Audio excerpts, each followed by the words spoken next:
So this may be my favourite animated film to watch in October. Let's talk The Halloween Tree.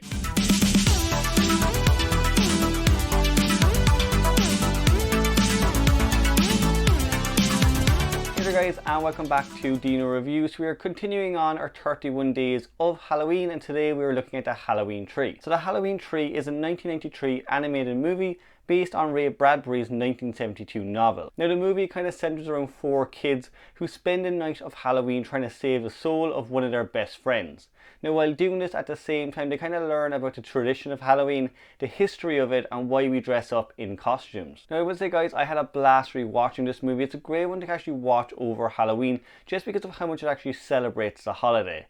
As well as that, it has that great kind of 90s feel to it with the animation, especially when you kind of pair it with the music throughout the film. Now another thing I actually loved about the movie is just kind of how educational and how many lessons it has about Halloween. So each of the kids in the movie, they dress up in different costumes.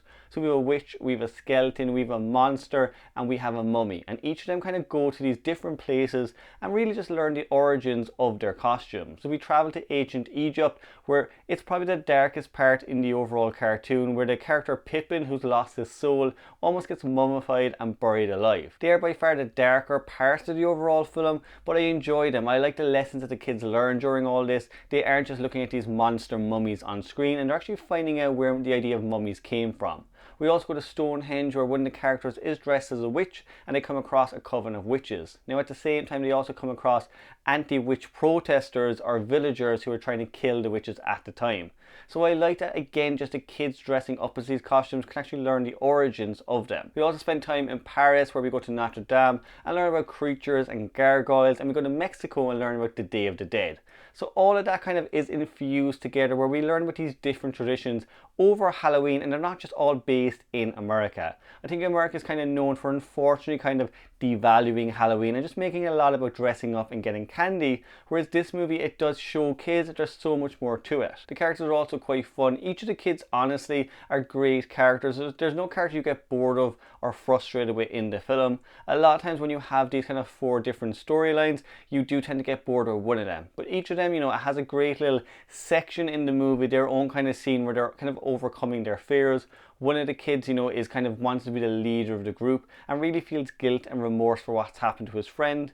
Another character, she has a fear of heights and she has to fly in a broomstick. So they are kind of these little fears that they have to overcome, but it makes the movie just more enjoyable and the characters a little bit more relatable. At the same time, the movie is definitely steeped in its serious topics, but they always kind of come from a place where they are educational, and for the kids, they learn about these different cultures and get a new perspective on what they do on Halloween. It's a great way of kind of respecting both the past and the dead, but also kind of promoting the idea of Halloween itself. And the movie definitely does that as well. You know, the movie looks brilliant. The animation, as I said, really works really well for the whole Halloween atmosphere. We have the pumpkin tree, which looks glorious in the movie with hundreds of pumpkins on it, but just the colors that come off the screen, they are that kind of lovely fall vibrant Halloween colors. Now another great character in the movie is Mounshroud, played by Leonard Nimoy. For me guys, he was definitely a highlight of the movie and kind of kept everything together. So he is traveling with the kids. He's kind of this character who collects souls. You can look at him as Death, but what I liked about him is he constantly went kind of between different tones of being a villain and helping the kids. You didn't really know what his overall goal was. There is something definitely creepy about him, but at the same time the comedy is there with the character, that you do enjoy his kind of interactions with the kids. Now towards the end of the movie, it does get a little bit darker and his kind of true intentions come out. Overall guys, if you want a good animated movie to watch with the family over October, this is probably the best one to check out. It definitely kind of has everything you want out of a Halloween movie, and it celebrates the entire holiday. At the same time, it has a lot of lessons about different cultures and how they celebrate the day as well. If you can guys, check it out. Make sure guys, as always, you let me know what you think of it in the comments below. As always guys, remember, pop on that notification bell so you don't miss any of the videos we do through October. Subscribe to the channel if you like, and I will see you in the next one.